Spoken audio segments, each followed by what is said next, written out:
I do understand that those people who see us foreigners, for example, investing in the Philippines are like, oh, you must be crazy, like it's such a corrupt country, blah, blah, blah. But there must be a reason why people are building all of these things, right? So I think it's on a very good way to its glory, right? What's up, Philippines? Welcome back to another very energetic reaction video with your host, Nelly. I hope you're having an amazing day, and today we're doing something educational. We are looking into the future developments of the Philippines, which is quite interesting, to be very honest. And today I'm reacting to the Philippines to build the world's largest solar park. Let that sink in. So I would say let's just jump straight into it, see what it is about, and react to it, shall we? Around 2022, a Filipino renewable energy company that goes by the name of Solar Philippines immediately went on from being a no-name brand to becoming one of the most celebrated Filipino companies ever. This is because the company had reported that it secured over a 2,000-hectare land bank area. An area it acquired is situated around Nueva Ecija. What makes this so important, however, is not because they simply acquired a massive amount of land. It is because the company reported that this 2,000-hectare land bank will be used to build 3.5 gigawatts of solar power and a further 4.5 gigawatts of hours of battery storage. A feat that most people would probably never understand. What even is a gigawatt? Yeah, Yet right? This very mega project that sits in the Philippines, when finished, will become the world's largest solar park ever. Yes, you heard that correctly. For a country located in the eastern parts of Asia, a country that is still in a developing phase is aiming to build the world's largest solar park. This an unmatched feat that should come as a shock to most people, since the world's largest solar park is not being built in the most developed country, but rather in the Philippines. It will surpass the current largest solar park, which is located in India and is known as the BALI Solar Park, which occupies an area of about 5,700 hectares, but only has a current capacity of just around 2.2 gigawatts. Yet, India is a huge much bigger, you know, land area and population, whereas compared to the Philippines would only be a tiny portion of it. But here comes the archipelago country on its path to building a solar park farm that had far more capacity than BALI Solar Park, and a capacity that would overshadow any other solar farms around the world. For a further comparison, the largest solar park in the United States is known as the Copper Mountain Solar Facility, which only has 0.8 gigawatts of power, or 800 megawatts, or even one of China's largest solar parks ever, known as the Tengger Desert Solar Park, which has a capacity of about 1.5 gigawatts. Therefore, this newly developed... Okay, this is a really good comparison, because first when I heard the amount of gigawatts that it will supply, I was just like, okay, but me as somebody who doesn't understand much about solar power or, you know, this kind of topic, I'm like, okay, what does this mean? But this gives you a good understanding of how big it actually is. The plan in the Philippines will be insurmountable. But here's the thing, while it is huge enough to be the world's largest, what really matters is that it'll push the Philippines' economy and energy industry to a new level. As a long-running user of international and non-renewable energy, the Philippines, after this project, will now be able to have a more adequate source of domestic and renewable energy. Once completed, it'll help ease the electricity cost burdened by the speculative nature of energy commodity prices, which has constantly been blamed by politicians and top business leaders for bringing extraordinary and unnecessary costs of electricity to the Philippines. Finally, this project alone is even going to surpass... If you ever received a Morocco bill, you know. We all know. Let's not talk about it. It's a topic that hurts. All of the solar power capacity of the Philippines, which as of around late 2022 and data according to the Department of Energy, sits at only 1,491 megawatts of power. So the most important detail surrounding this project and its eventual success is the question, who is behind this project? This is a very important factor because a lot of projects have been inaugurated in the Philippines, yet a lot of them have, as well, never been really fruitful. Some have stopped midway, some have been plagued with corruption, and some were just deemed unnecessary. So who is behind this mega project? Let's take a look into it further.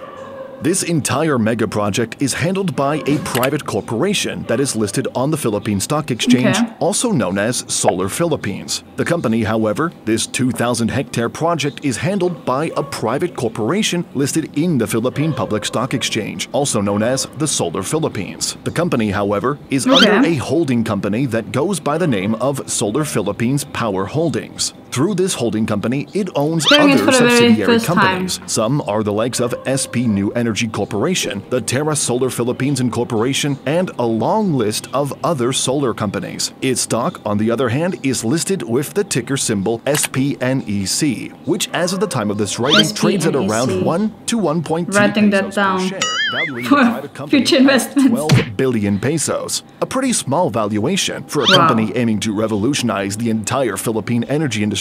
For comparison, companies such as Ayala Corporation are valued at over 427 billion pesos. But anyway, Solar Philippines' operations, as reported by its Ayala money is different kind of money. Pursuing other solar projects across the Philippines, and even some outside of the country. Denoted as SP Batangas Baseload is a 1.8 gigawatt project expected to have a non-land capital expenditure of about $1.5 billion to the BALI project in Indonesia, and a long list of other solar projects. Most of their projects are occasionally contracted with overseas and major Filipino companies. Its Batangas 1 project, for instance, is partnered with South Korean firm, whereas the Tarlac 2 project is partnered with Aiken Energy, an Ayala Corporation firm, among others. Going back to the 3.5 gigawatt project that is stated to become the world's largest. This small project, yes, we mention it as small because it is just one part of the mega plan of Solar Philippines. You see, Solar Philippines has a bold target to construct over 10 gigawatts of power projects.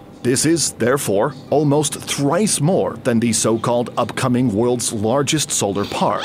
A huge feat that Solar Philippines estimates will cost approximately $7 billion of non-land capital expenditure. All in all, would surmount to have but who's paying for it? About 61 billion pesos, or more than $1 billion per year. The cost baseline, as projected by the company, is about 4.36 pesos per kilowatt hour, which is far less than the current household price of electricity as reported by globalpetrolprices.com at 9.7 pesos per kilowatt hour. The entity established to undertake the project is known as Terra Solar Philippines, a partnership between Solar Philippines and Prime Infrastructure Capital, a company held by the Filipino billionaire Enrique K. Razon, who is also famous for his other companies such as International Container Terminal Services, one of the world's largest global port management companies, and Bloomberry Resorts Corporation, the owner of big entertainment buildings situated in both the Philippines and South Korea. These two companies have then established Terra Solar Philippines, with a 49.9% ownership stake going to Solar Philippines and a 50.1% stake to Prime Infrastructures. The 2,000-hectare project's non-land capital expenditure is estimated to be $3.2 billion and is slated to generate around 28 billion pesos, or more than $500 million in annual sales every year. The project's timeline is slated for commercial operation by 2025, an immediate start considering that it is just a few years away. That's very soon. The exact details of this project, however, are still unfound. Terra Solar is expecting between 2.5 to 3.5 gigawatts of power and 4 to 4.5 gigawatts of batteries. Therefore, as the company enters into this stage of development, the output could vary between the projections and a possible change from the initial projections. The only question that we would arguably raise is the exceedingly initial cost of the project. While we can justify whether this is the right or even the best option for the Philippines. Okay, first of all, this is a lot of information to digest. It's like a lot of numbers, a lot of facts. So I'm going to take a few notes after this, rewatch it again, and just get a clear picture of what's happening when it's happening, and when to make the decisions for myself. You know, I might be interested in investing in solar power in the Philippines. I'm just saying, you know. Right now, we can, however, say that as this is a project connected to a private corporation, it is therefore aimed to make a profit. On the note of being a private entity, we can also suggest that, unlike other mega projects in the Philippines, at the very least, this will have zero, or hopefully little, to do with politicians. But the most important question raised for the partnership of these two major conglomerates is, where are they actually going to get $3.5 billion for non-land capital expenditure alone? $3.5 billion, after all, is a massive amount of money. Even Enrique Rezon, a Filipino billionaire who stands as the second richest man in the Philippines, is worth around $6.4 billion